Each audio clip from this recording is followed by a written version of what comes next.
What is up? Welcome to Etsy Jam episode 87. Today, we are super excited to announce the release of Seasonality and Forecasting inside Marmalead. Now, it is super simple to see how much shopper engagement any keyword has received over the past year, and how well we expect that keyword to do in the near future. In this jam, we cover anything and everything that you could want to know about this new information you have at your fingertips, so stick around for this Etsy Jam.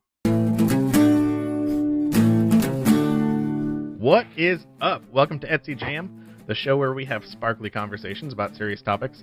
I am Gordon from Marmalead. And I am Richie from Marmalead. And if you don't know yet what Marmalead is all about, and you have an Etsy shop that you are serious about, you gotta go check out some Marmalead, because Marmalead gets your products found with real shopper keywords, effectively taking the guesswork out of getting found on Etsy. Now you might be wondering, well, where do I find this magical program called Marmalead? Well, you can find it at marmalead.com, which is marmalead.com. Nailed it. Thank you. And we have got a sweet jam for you guys today. We have just released some new functionality inside of Marmalead that I think is going to be pretty awesome for you guys. And so we are going to be talking about one big feature that kind of contains two separate things, and that is seasonality and forecasting information for your keywords right inside of Marmalead. So we're going to talk about seasonality first, what it is, how we're defining it, how you might make use of it as a seller on Etsy. And then we're going to talk about forecasting, how it works, and how you could use that to improve the keywords that you're selecting for your listings in your shops as well. So, to kick things off, seasonality. So when we say seasonality, Richie, what are we talking about with that word? All right, so we're talking about seasonality. We're talking about when things have, when they kind of ebb and flow, right? They build in popularity and then they kind of go down, right? So kind of like popsicles in the summer, right? Or hot cocoa in the winter.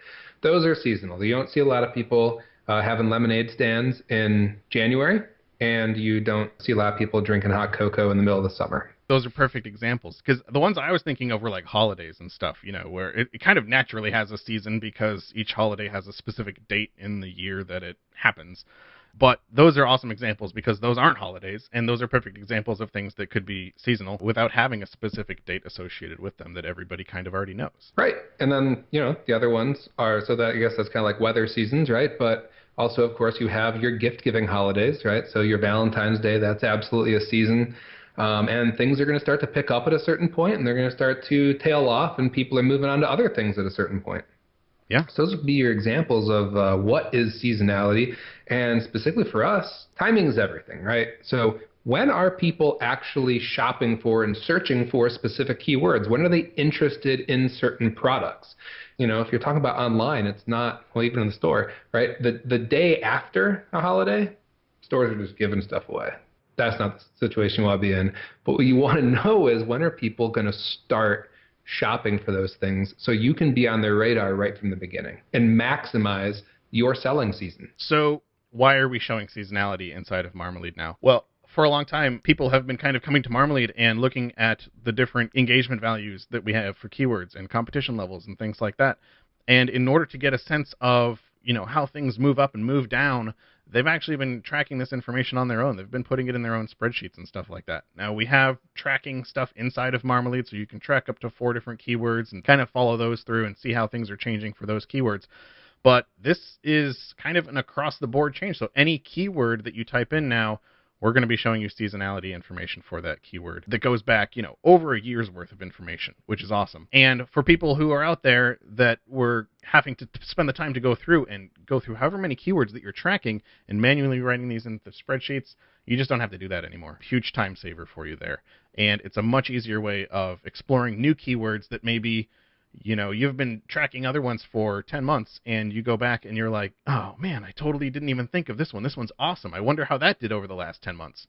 Well, now you know. You don't have to have already had all your keywords to start with. It's super simple to go back in and see how historically any of the keywords inside Marmalead have performed in the past. Right. They didn't have to be on your radar before, because you're always going to be coming up with new keywords, and then you could wonder, like, oh, I wonder how these did back when. Oh, too bad I wasn't tracking it back then. Now I don't have to worry about that anymore. Plus, come on, who wants to really set in their schedule and remember to go, record all these different keywords every month manually? That Just sounds like a grind.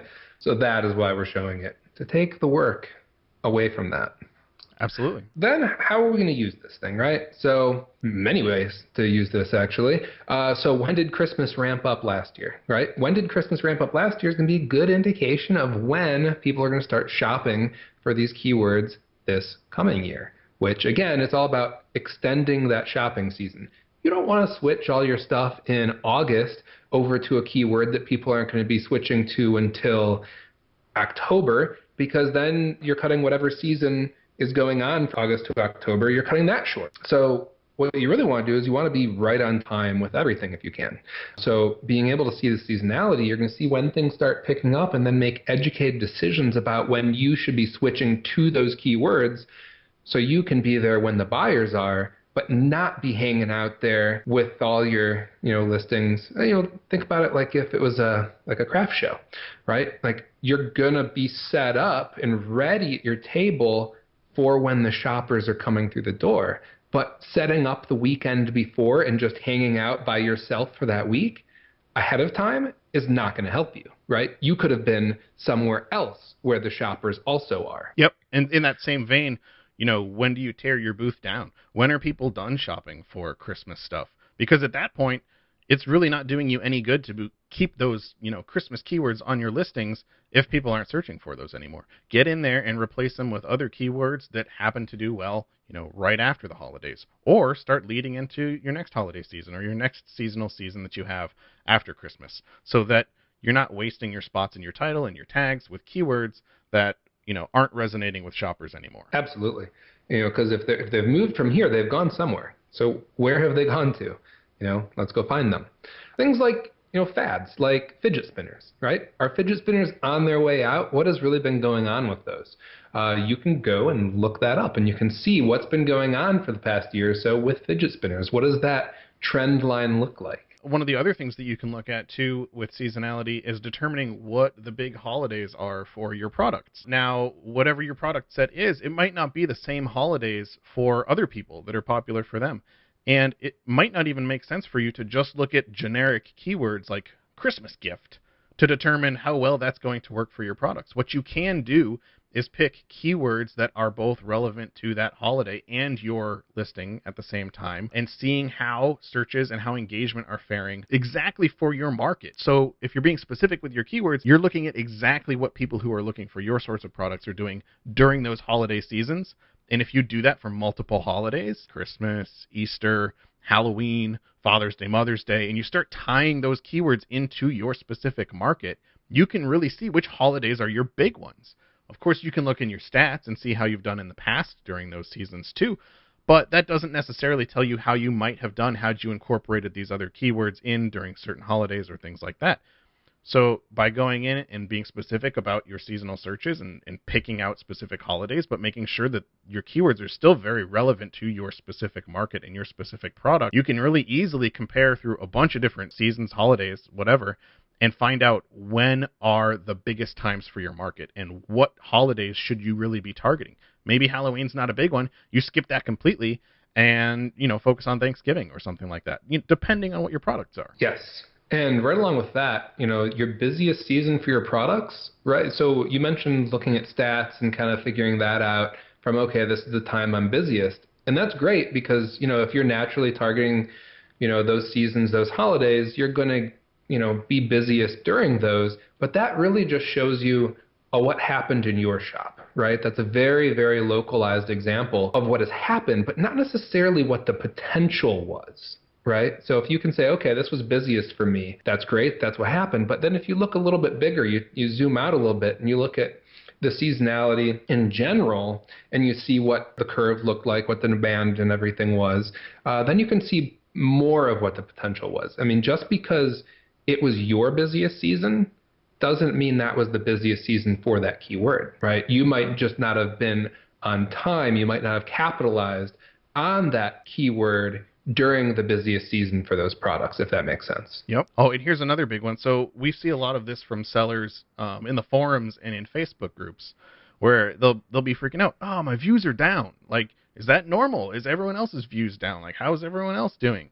Well, yeah, you can poll other sellers and see how they're doing, but Is that a good indicator? Are they in a totally different market than you? Are they going through an upswing right now for their seasonality?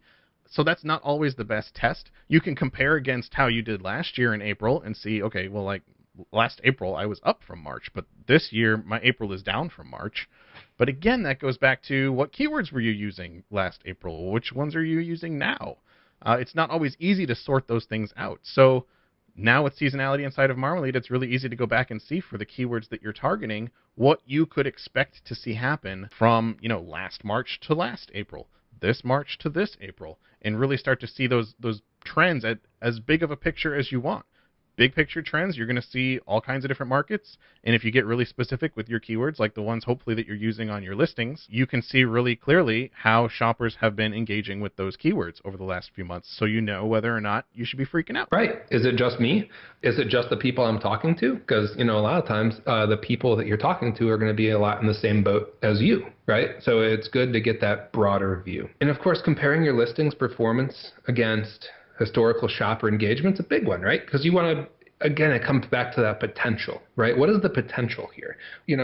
Okay, I'm doing okay during this season, but according to the data, my potential for this season is huge. So what can I do to do a better job of capturing more of the shopper engagement for my shop, for my listings this time around? What I do last year, what I do this year, because I'm seeing here this nice big spike in interest. And maybe I was late to the party. Maybe by the time I switched over my keywords to target this, I was on the wrong side of that curve. No wonder why I didn't sell as well, right? People already went through and identified what they were going to buy, or I made those decisions, and then I picked it up on the back end of that trend.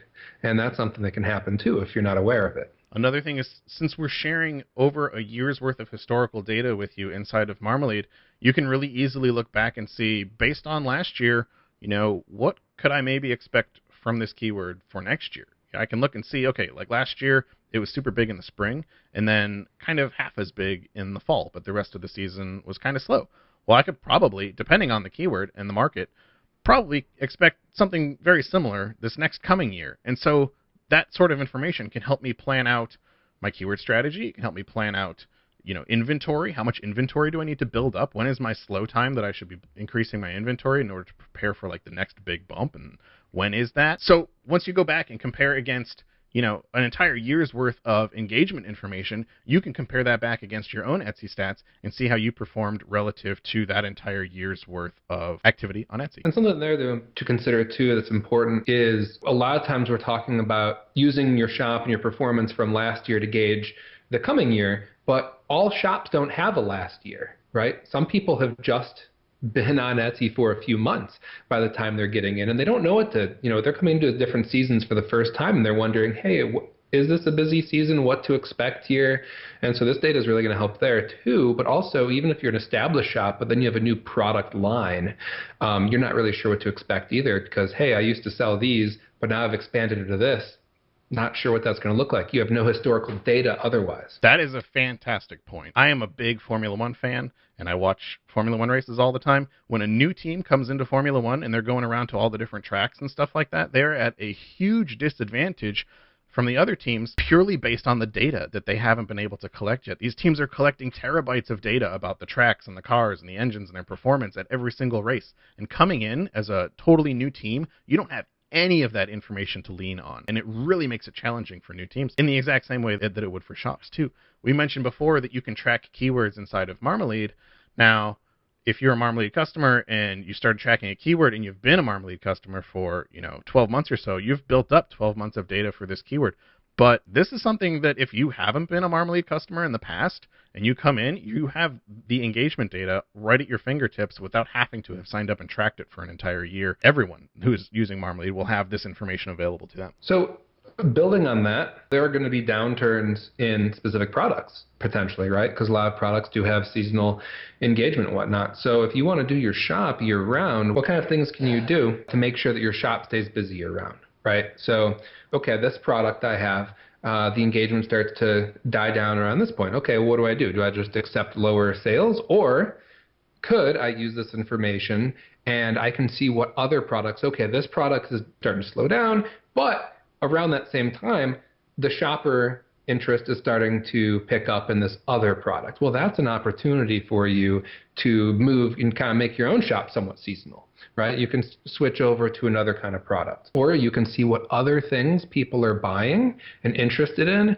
and you could see if your shop would be a good fit to make, let's say, like an accessory or so, something that goes a good companion to that other type of product that shoppers want to buy. So basically, they buy that, and you sell something that's a good add-on to it. Yeah, well, like let's say you make knit winter hats, right? Probably don't sell a whole lot of those during the summer. But if you go through and do a bunch of keyword searches for knit items and you find ones that sell well during the summer, well, that's fantastic. Now you've just kind of broadened your market. You're able to get into that space, develop a new product. Same skill set that you have right now, and coming up with a new product set that can kind of fill those gaps where your knit winter hats, kind of slump during part of the year. All right, so that was a lot about seasonality. And hopefully you guys got a good picture of all the different kinds of things that you can do with this information in your hands now as a Marmalead entrepreneur. The other thing that we've introduced is forecasting. We kind of talked about it a little bit, and you could look at the historical information and kind of get a sense of what's going to happen in the future. But one step better than that is programmatically, we've taken all of this data, this over 12 months of information about the engagement of these keywords, put it through our advanced algorithm. It looks at all of that information, applies some pretty cool math to it, and then it forecasts out the next 3 months of engagement. So you can see exactly where we would forecast any of the keywords that you search to perform over the next 3 months. So this gives you a super head start in seeing, okay, is this going to pick up? Is this going to slow down? So then the question becomes, okay, how do I use this? I see where it's trending. I see what it's doing. Well, how do I use it? Well, what you should really do is you should use it to figure out when you should start applying those seasonal keywords, just like when we were talking a little bit ago about looking at the historical seasonal trends. You can see where things were picking up last year. And the way that works with forecasting is, well, like you just said, it builds off of that. So you're able to see, okay, look, it's starting to pick up now. Then this is where it's going, and this is a good time for me to jump onto that. Good time to switch my products from over here, this keyword, this one's starting to go down, this one's starting to come up. This is a good transition point. Again, timing is everything. And that's a really good way to be using forecasting. That is spot on, man. The other thing that you can do with that too is if you're looking at a keyword that kind of has a downward slope going on, maybe it was big last spring, but it's been heading down and it's coming up on springtime, and you're like, okay, what's going to happen here? Should I expect to see this thing continue on down, or is it going to go back up again because we're coming up on spring and it was still kind of high last spring? We kind of take that interpretation off of your shoulders, and the forecasting will clearly show you whether or not we expect to see that keyword swing back up or continue on that path that it has been going. So then the natural question, of course, Gordon, is, well, how accurate is this? How accurate is this forecast going to be that I'm using? Well, in our testing here with hundreds of keywords, it's actually 99%, which is a number that, quite frankly, surprised us that would go that high. Because with most forecasting, that's a higher interval than you would normally expect for a forecast. But actually, the seasonality across these hundreds of keywords that we tested against is 99% accurate. Yeah. Which we think is pretty darn cool. Yep. Again, it's a testament to the algorithm that we're using and some of the information that we're feeding into it to help it, improve its own accuracy there. We're both super happy with 99% accuracy on these things. Obviously, there's going to be keywords that don't fit that, but when you're looking at the chart, it's really easy to see why things are moving the way they are. When you look back historically at that data, it oftentimes makes a whole lot of sense for how we're forecasting out ahead of time, and it just kind of makes sense. Yeah, visually, I think that's an important point you made there too. It's not like it's just a number, right? It's not just a number like, oh, it's going to be 9.3, right? That would be hard to understand, and any forecast like that would be tough. But we have actual charts. You can visually see what's going on, and it's kind of like a show your work kind of thing too. So you can see the historical, and then you can see where the forecast is going. You can see it right there, but you can see like, okay, I see why it's forecasting that way, because it did perform like this in the past, which is pretty cool. We should mention too, so kind of along the same lines with the forecasting stuff that we've been talking about here, and seasonality in general. If you're looking at other sources for keyword data outside of Marmalead, and let's say you pick a keyword and you're seeing an upward swing in engagement for a seasonal keyword, that is not necessarily on those sources an indicator of increased shopper engagement on Etsy. That's not how it always works out. There's a number of other factors that can go into that. So depending on what keyword tool that you're using, when sellers are adding, let's say, Christmas as a keyword to their listings, it's going to show an upswing for those keywords because sellers have started adding that keyword, right? So now inside of those tools, I'm going to go do a search for Christmas, and oh, look at that. We're seeing engagement for Christmas now.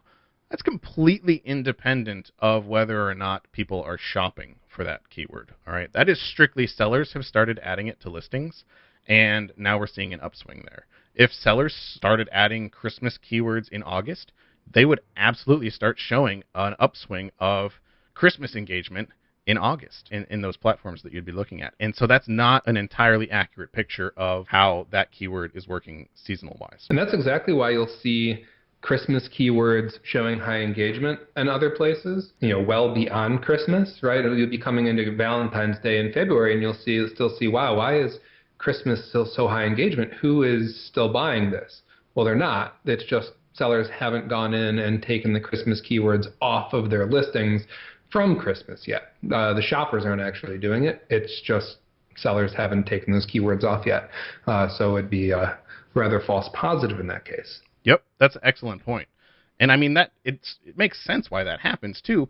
Those listings are probably still getting views and still getting traffic from other keywords that are on those listings. But because the other platforms don't separate out keywords, you don't know where the views are necessarily coming from. So the fact that a listing has Christmas on it as a keyword, you're counting views that are coming from, all of the other tags and the other bits of the title that actually drew in that view, not from the specific keyword that you're interested in researching, unfortunately. Right, because when you're looking at views for a listing, those can be coming from anywhere. They don't even have to be coming from search, for that matter. They could be direct traffic, they could come from emails, browsing, whatever, or, any number of keywords that are bringing people to it, which, with 13 tags, and think about the combinations you could have with 13 tags, well, that's a lot of keyword potential of where those views could be coming from throughout the year, too.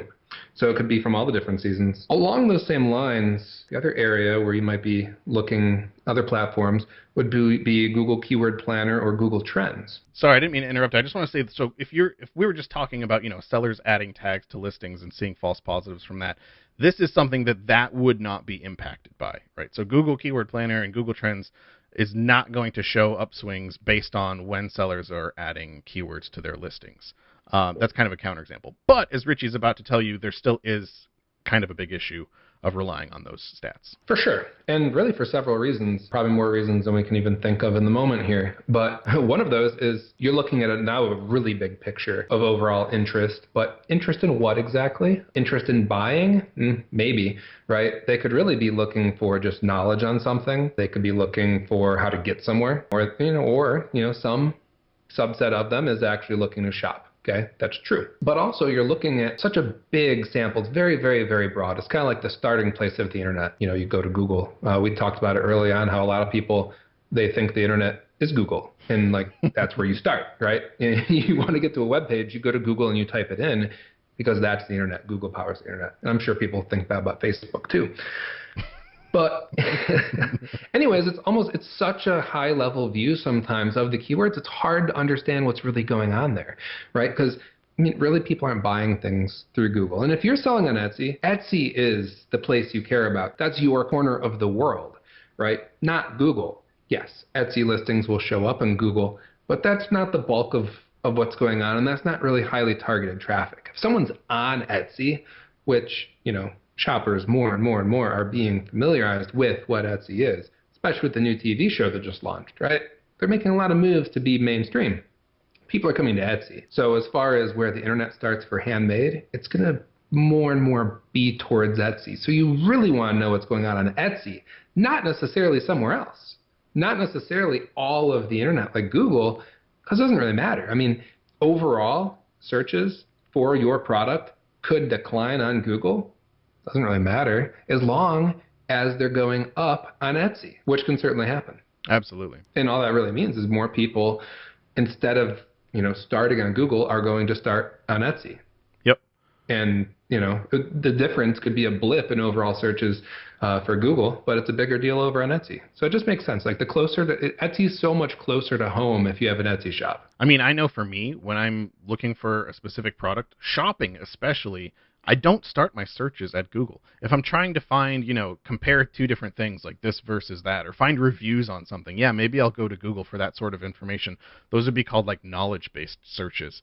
But if I'm trying to take an action for shopping, I am almost always not going to be starting my search on Google. I'm going to be starting it where I anticipate buying the product that I'm looking for, whether that's Etsy, whether that's Amazon, whether that's B&H Photo, whether that's a car parts store and I need to buy like a new light bulb or something like that for my car. I'm going to be going to the market where I'm going to be making the purchase, and I'm not going to be starting at Google because they haven't even incorporated all the different websites into their shopping experience yet for people. Yeah, I can search for something and maybe find it in 3 different places, but maybe, let's say, Target isn't included and they happen to have the lowest price. Well, that's not going to be great for me at that point. I would have been better off going off straight to Target's website because I needed to buy a 3-ring binder and looking for it there instead of starting my search to buy a 3-ring binder at Google. Yeah, I think it's much less chaotic. We recently had to buy a printer, and I did not start the search on Google, right? I started, okay, what are my options for printers? Yep. I checked out Amazon and I checked out Staples. Ultimately, we bought the printer from Staples. Went down the street, bought it. But Google, again, information. I'm not looking to buy one from there, but when your washing machine goes out, you might Google to see if you can fix it, right? So now it's a knowledge search. I'm not looking to buy it. I want to see if I can fix it. And then when it does come down to no, it's dead. You need to replace that washing machine. Now all of a sudden you're talking about, okay, what does Lowe's and Home Depot have? You're not saying, hey Google, where can I find a washing machine? I'm interested that you picked a washing machine as an example instead of a refrigerator. See, the washing machine broke first. It didn't just break. It dumped water all over the laundry room floor. That's right. I do remember you mentioning that. Yeah. So yeah, you've had fun with appliances. Appliances have been great to me.